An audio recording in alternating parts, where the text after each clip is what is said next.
išdavystė, kuri gyvena tavo viduje. Kai tave išduoda, tai yra ne tik momentas. Tai plyšys tavo energijoje, kuris dažnai taip ir neužsiveria. Žmogus išeina, bet jausmai lieka. Ir tu toliau nešioji skausmą, pažeminimą, pyktį, kaltę, nepasitikėjimą. Visa tai savo pačio energetinėme lauke, savo kūne ir savo širdyje. Kartais žmonės sako, paleidau, aš jau senai jai atleidau, bet kūnas sako kitaip. Per tavo nuovargį, vidinę įtampą, santykių naujų baimę, nerimą, o galbūt užsisklendimą, ir visa tai šaukia. Išdavystė tebėra manyje. Neatleista išdavystė palieka pėdsaką. Ji uždaro visų pirma širdies centrus, blokuoja pasitikėjimą žmonėmis, atima visų pirma seksualinę energiją, kuria baimę mylėti vėl, išderina hormoninę sistemą ir kuria emocinius svyravimus. Ir tai paveikia net fiziškai kūną, ypač gimdos,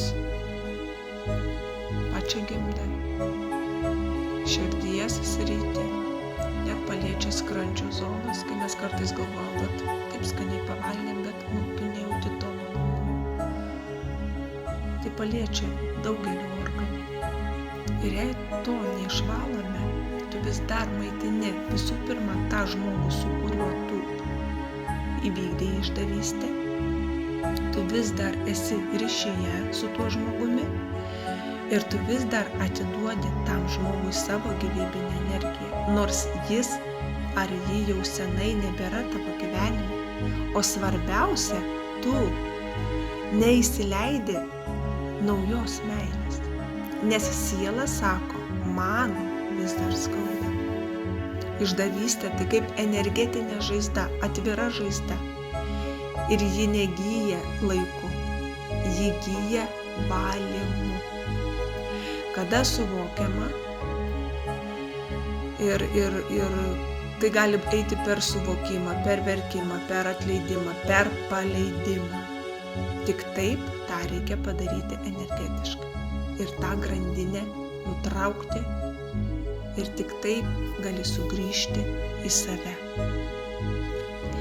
Jeigu žmogus po išdavystės vis tik lieka gyventi šeimoje, o kartais žmonės pasilieka, tai dažniausiai jų širdis būna užsidariusios. Jie kaip ir juokiasi, bendrauja, vaidina, bet vaidina, kad viskas gerai. O viduje skauda ir skaudės kiekvieną dieną. Išdavystė, kuri nebuvo išvalyta, tampa žmogaus nuolatiniu šešėliu tarp dviejų žmonių. Kartais net tarp visos šeimos, nes energija nemeluoja. Ir jeigu yra vaikučiai, jie tą jaučia. Kūnai reaguoja.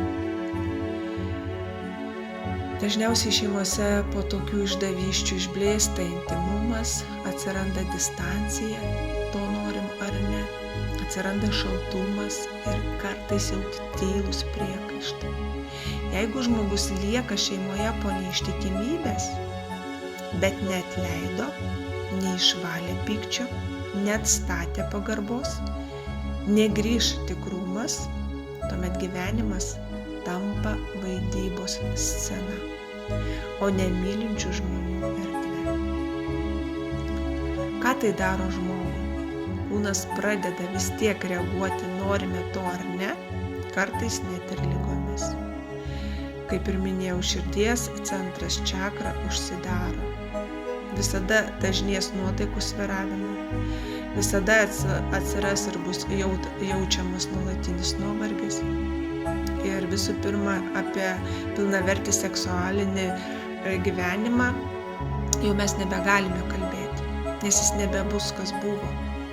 Nes tiesiog kūnas nebenori artumo be tikrumo.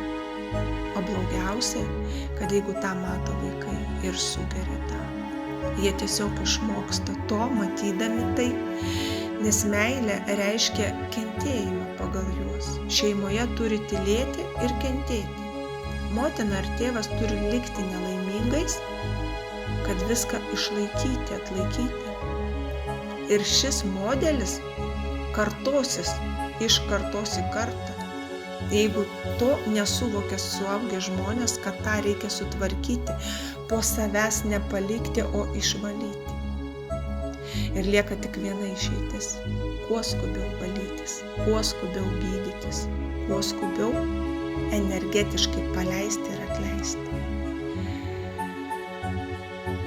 Ir niekada visų pirma nelikti savo paties išdavystėje.